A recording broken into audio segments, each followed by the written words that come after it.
Hey friends, welcome back to Stack's Garage. I am Stack and this is my garage. Today we are starting the front end of the Ranger. In front of us here we have 210 pounds worth of front end parts, courtesy of my friendly FedEx and UPS delivery drivers. The garage is all nice and cleaned up. There's no more metal dust on the floor. It is nice and clean. There's a couple parts under there, some metal and my drive shaft. But we got a nice clean slate to work with. We're gonna go ahead and get this stuff unboxed and get started. All right guys, everything's unboxed. Believe it or not, this is only 2 separate orders of parts. Basically, I had the crossmember ordered from Paul Horton's Welder series. It's a Mustang 2 crossmember. And then everything else is a Mustang 2 A-arm conversion kit from Speedway Motors. I'll put the links for both of those down in the description. So for starters, this is the Paul Horton's Welder Series crossmember. You can order it welded or unwelded. I decided I didn't want to take the time to weld it up. So, got the crossmember here, mounts for the steering rack. And up here you have the upper shock mounts and then some bracing plates there. They have lots of good instructions on how to install this, so that will help us with doing the custom front end. That was one order. Everything else is that Mustang 2 conversion kit, so we'll just go right to left here. Got some spindles, our upper and lower A-arms. Got some 11-inch disc brakes, which will be awesome. They got the big GM single bore calipers there, brake pads.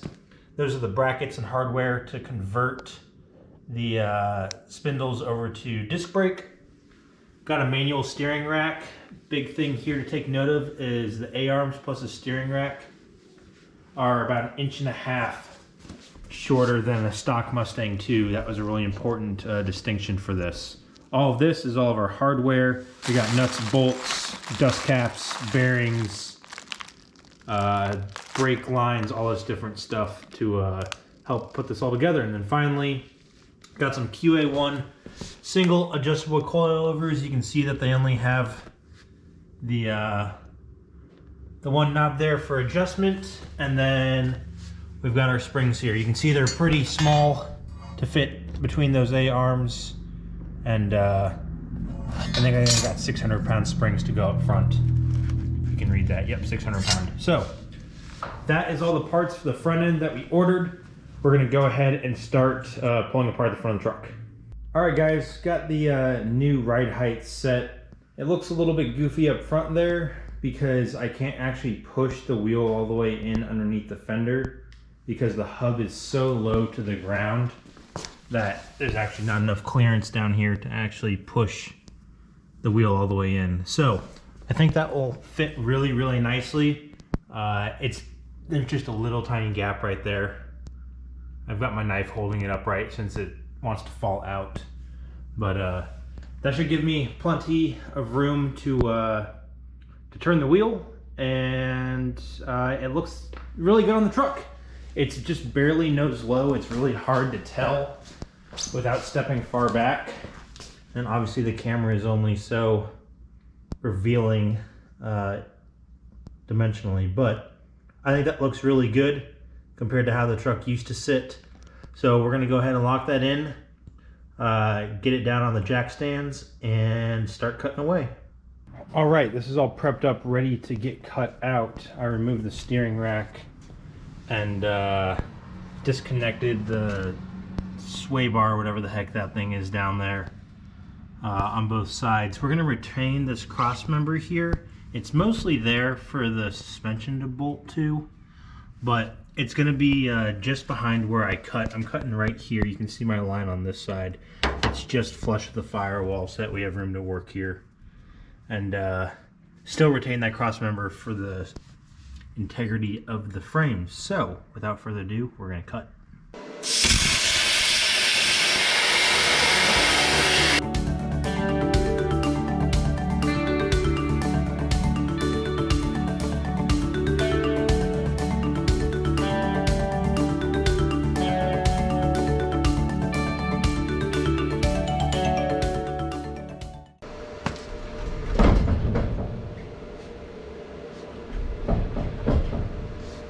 It wants to.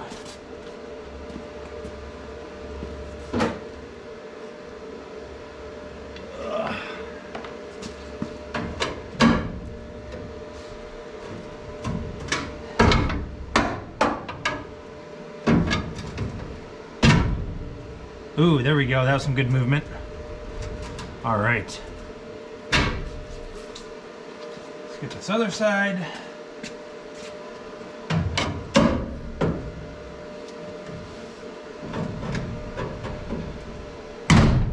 Oh yeah. There we go. All right, and we should just be able to slide straight out. Hopefully. This suspension might prove to give us some troubles. Oh, nope, that side came out.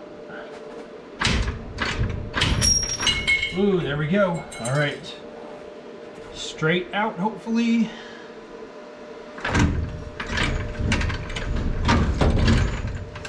Oh, that works so good. This is even decently balanced on here. It's gonna come a little bit towards me, but we're just gonna come straight out now.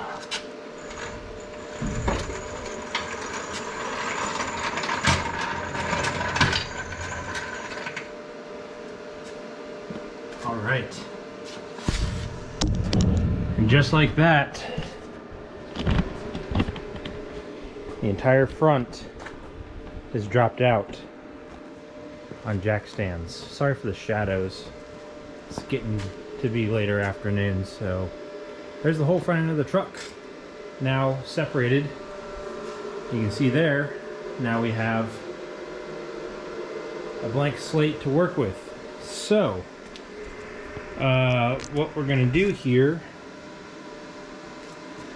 is next time we'll come through, clean up these cuts here, make it all nice and flat. We need to plate it to make that nice and strong. We're gonna plate it on either side.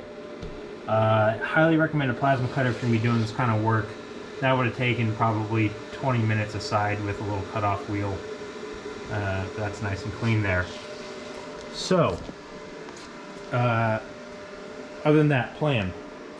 So because we already know that the motor mounts here are the correct geometry for what we have on the truck, what we're gonna do is we're gonna take some cardboard and basically trace this across. That way we can mock that up with our cross member that we have back over here now. And based on that, we can actually build some more motor mounts to place on this. And we know that they're gonna be good because we took a template on cardboard and put against it. Otherwise, we're gonna go ahead and clean up the garage. We're gonna get this inside. And that's going to be it for this episode of Zach's Garage. Please consider liking, sharing, subscribing. Leave a comment down below. Links to pictures and the build are down in the comments, or sorry, in the description down below. Until next time, have a great day.